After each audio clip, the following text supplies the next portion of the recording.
The first speaker is Professor Almas Heshmati, who is apparently somewhere between Sweden and Korea. He comes and goes, and it's rather good to have an economist talking about these issues. And he's been looking at a review of literature on economics of healthy aging, which of course is very important to us. And the aims at identifying approaches, particularly healthy aging, is in China, which is a rapidly growing aging population. So, Almas, if you would like to start your presentation. Thanks very much.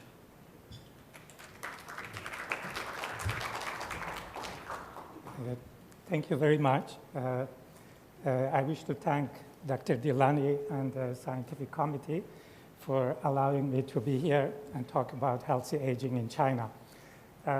This is my second time I attend this conference, and I have noticed two limitations by listening to you yesterday and today. One is a number of keywords were keep repeated, like salutogenic health, space, light, quality, toll. All these are costly. I wish there were some people who talked about also how to finance these costly measures. A second issue is almost all talks, they were about linear system. It means we use material, we produce, we consume, and we generate waste. No circular.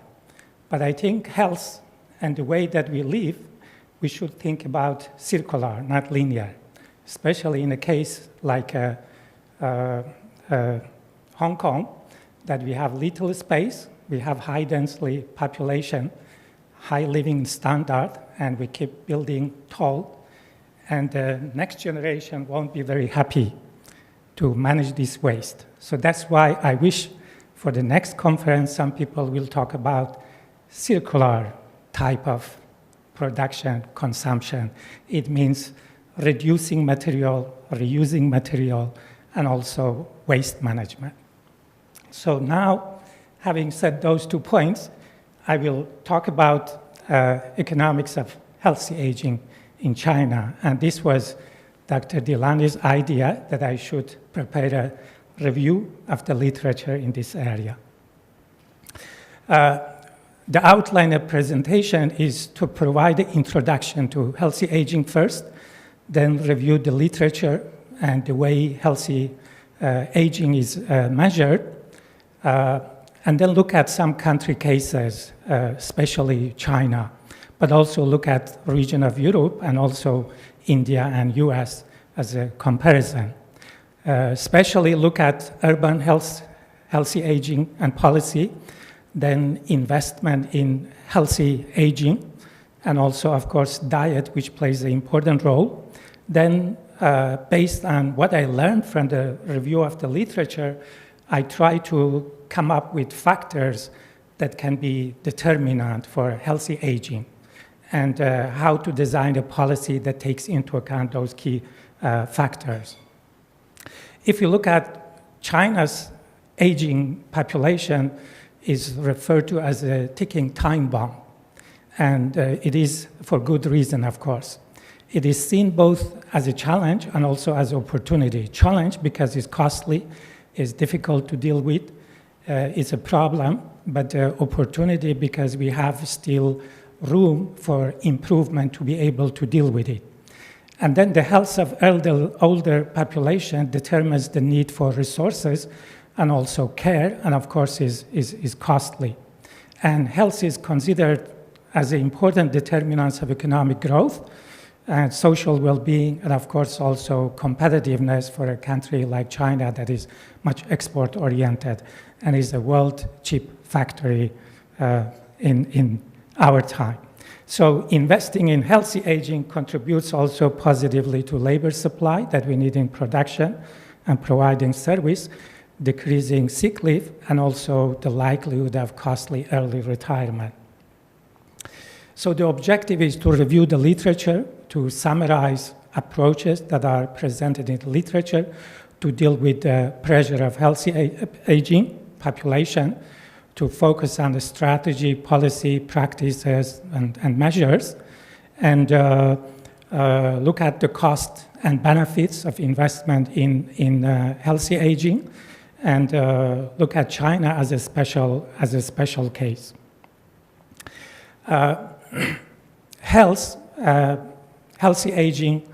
Healthy aging achievement, and active aging. These are definitions that previous presenters they talked about. So to save time, I skip those. If we look at research in evolution of healthy aging, there is an international alliance of research universities that they have a congress in Copenhagen. I think it's annual congress, which is about aging, longevity, and health. There have been some meetings, and they have generated some reports, which refers to education and investment in health that had led to longer life expectancy, and it's continuously increasing. And it brings social, political, economics, biomedical challenges for ours and future generations. So the meetings report, it looks at 50 years of past and also make prediction for future when it comes to aging population. And it mentions that by 2050, 33% of developed countries' population will be 60 plus years, and also about 22 of developing countries. And it represents a doubling of the elderly population compared with the one that was for Europe. So it means become much faster. And of course, we come up with new technologies that makes probably these numbers look smaller also in future. So this figure, it shows population age demography for rural and urban area between 2 years, 75 and 2005. And we have the upper part that is urban, the lower part is rural, then we have 75 and also 2005, 40 years difference. And we have male to the left and female to the right. And you can see that demography is completely changed within these 40, 50 years of past. And here, this figure, it shows, again, distribution of age above 60, which is for entire world, developed and developing country. And if you look at the numbers, the horizontal axis from 50 to 2050 in 50 years, in 100 years, so it seems everything will be tripled at least. And that is a huge burden, of course. Then health is not always equally distributed. It's like income. So it's unequal. Some people live probably just a few years, but other more than 100 years. And the quality of health is also different. So in UK, in order to look at this health inequality, there is a Marmot review that looks at strategy review, is a strategy review for health inequality in UK. And they look at how to reduce inequality and make society more fair in terms of health services. There is a social gradient in health which requires action, and those actions can be also costly, but it has lots of benefit also to generate more equality. And it looks at, it suggests public-private community partnership. It's something that one should focus on. How to measure healthy aging? I found in the literature that there is 3 different approaches that they measure healthy aging. One is healthy aging phenotype. Another one is N-glycan profiles. And the third one is this genetics of healthy aging. That is, these 3 measures are used in order to measure it. And each of those, they have 5 domains. And then we have the phenotype, have 5 domains, and each domain has some subdomain. And then there are tools how to measure those subdomains and domains. If you look at healthy aging in Europe, by 2025, 1/3 of the population will be more than 60 years, and the number of 80 plus is keep increasing, which is very costly in order to provide them with necessary care. Then we have this European Innovation Partnership that considers active and healthy aging as a measure to reduce the burden. And care at home is something that in Europe they focus on. Probably for a country like China is quite costly, at least in this time. Then if we look at in China, we have by 2010, we have 8.9%, that is 65 plus. It means 190 million. And by 2050, it will be almost doubled. And that will put a lot of pressure when it comes to how to provide necessary service to them. Then we have this urbanization that is quite a big issue. We have a decrease in proportion of children, and also changes in tradition by children not being able in the extent like before to take care of their elderly parents. This figure, it shows the development of age cohorts, and you can see that within these 100 years, almost each one of them triples, even some cases more, over 100 years. If you look at the population pyramid, you can see that for 1990, the past, it looks a little more normal, although not as normal as in other cases. By 2010, the shape is completely changed, and by 2050, it's a very unusual form. And you can see there is a life expectancy also differs by gender. To the right side, there is a ladies, to the left is males, and ladies, they have a longer life expectancy, 3-4 years now, and they marry younger, 2-3 years, so they almost live alone 6-7 years around. And if you look at this figure, it shows that about 90% of the elderly, they are close to their children, and also probably in the same city, but about 10% they are far away from each other. If you look at economics of and politics of healthy aging, economics, what we do is we determine resource requirement that needs to be allocated to alternative policies. Then we look at their benefits and cost of each of those policies to be able to choose the one that benefit is higher than the cost, and also estimate program effects, different program effects. Urban healthy aging, it's very important because of China has gone through the world's biggest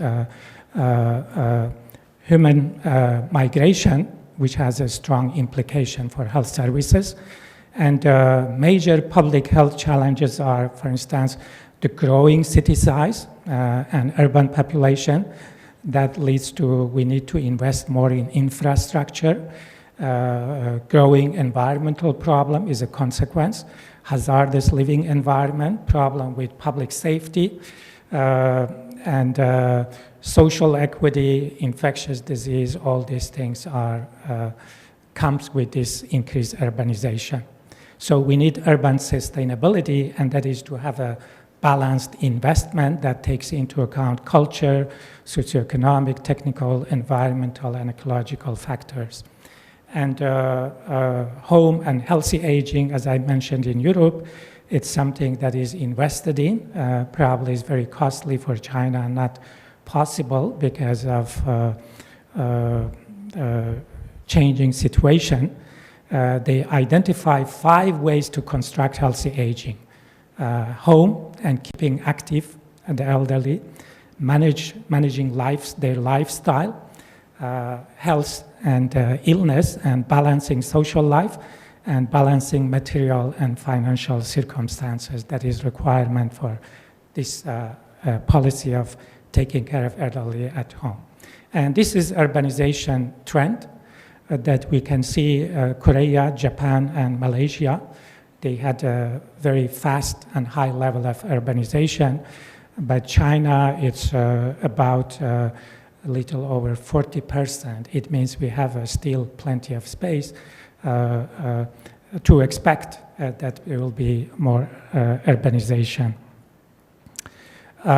Investment in healthy aging, that includes assessment of effects of therapy and quality of life, investment in child health to foster healthy aging at an early stage of living.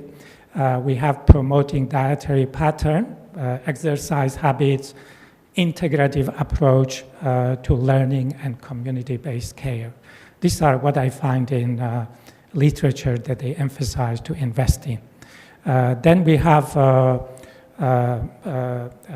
health also, like everything else, is multidimensional. In the past, we measured everything unidimensional, but nowadays multidimensional is very important. And you can see that the dimensions of well-being is consumption, wealth, health, education, personal activity, political voice, governance, social connectedness, environmental condition, and different kind of securities. And 5 core dimensions of healthy aging are absence of physical disease, absence of psychiatric disorder, optimal physical, mental, social functioning, good quality of life and well-being, and adequate resilience. So those are like the core dimension of healthy aging. And diet is very important, and the type of diet that are very well known with positive effect on health is Okinawa, Mediterranean, DASH, and portfolio diet. And probably Okinawa, that is the one that is most known. And they are good because of, for instance, moderate protein intake, vegetable, fish, and healthy fat profile of those. Then, of course, you have to combine these diets with effective public health policy and program to make them efficient. Then other factors that are more recent that is developed is active brain, and also this study shows that lower weight, regular physical activity, religious belief were positively influencing aging, but those negative are personal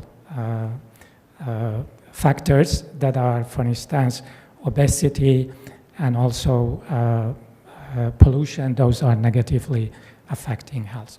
I look at, based on what I learned from the review, I come up with a few key factors that are very important for healthy aging policy. One is to identify the benefit and cost of investment in healthy aging, to have a balanced investment. Dementia will be one of the factors that is very costly and resource demanding. So we need planning, policy measures, and also we need improved geriatrics, education, manage in a better way and plan in a better way rural to urban migration, home and healthy aging, urban design to make elderly more active and healthy. We need not only to think about fairness, but also disadvantaged people. Well-being is multidimensional. Invest in children's health to give them a strong start in their life. Then diet and physical activity, and identify investing factors that support healthy aging. This active brain is becoming very important because you use this interpersonal communication that is, in our time, it's one area that internet helps with this social connectedness, not only between parents with their children, but also between the elderly themselves. So this was all I had. I'm very sorry if I rushed through. I hope I was able to give you my message. So thank you very much.